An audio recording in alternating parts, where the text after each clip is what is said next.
Okay mga boss, so meron na naman tayo dito ang pasyente, no? Siguro napanood niya yung vlog natin na tungkol doon sa diaphragm. Okay? Okay, kahit anong gawin na tono-tono ng gilid, tsaka tune up, linis carb, tsaka air filter, kung ano naman pinagpapalitan, sadyang mabagal pa rin ang takbo. So yun, dinala dito ni boss, iniwan niya na yung kanyang Honda Beat carb. Yan, para ipa-check sa atin. So tinignan ko agad itong kanyang diaphragm, mga boss. Yan, sa carb yan, mga diaphragm. Yun, positive. Ayun ang mga butas, oh. Grabe. Yan, may butas na yung diaphragm niya, mga boss. Yun, oh, dami, oh. Isa, dalawa, tatlo, apat. Saan na ba?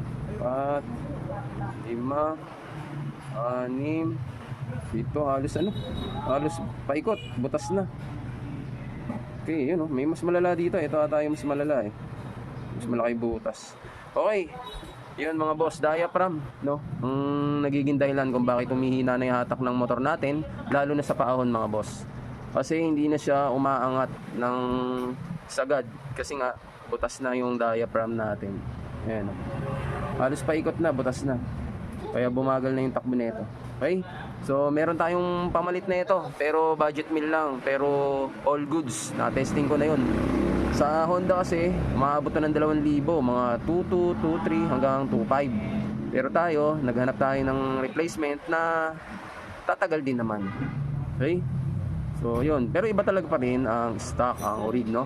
Pero dahil, medyo mahal nga, kaya humanap tayo ng pamalit na budget meal. Okay? So aware lang tayo mga boss. Pag humina na yung mga Scoopy nyo or Honda Beat carb nyo, check nyo to, diaphragm natin. Kasi yun, may mga butas na yan. Yan nagiging dahilan kung bakit humihina ang hatak ni Honda Beat carb at ni Scoopy. Yun, grabe, ang dami, paikot yan mga boss.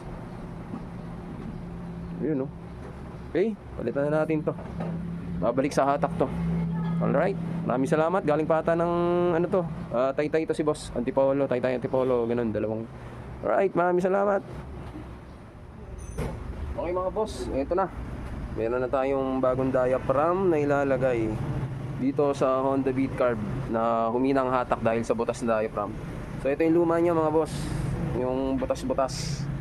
Pakita ko sa inyo, ha. Yun, yun. Ito na ngayon, may bago na tayo. Kakabitan natin ito mga boss para gumanda na yung hatak ni boss, para malakas ng umahon uli. Kasi antipolo siya nakatira, eh. Humina daw yung hatak. So yun na. Chat nyo lang ako kung sa mga nahihirapan maghanap ng diaphragm, no? Talaga mahirap to at mahal to. So chat nyo lang ako, Imoworks or Touring Garage, para sa diaphragm. Yan, ganda na ito. Na-testing na namin to. Sulit din mga papa. Okay, bagong bago, right? Balik alindog na yan at balik hatak na yan. Honda Beat carb.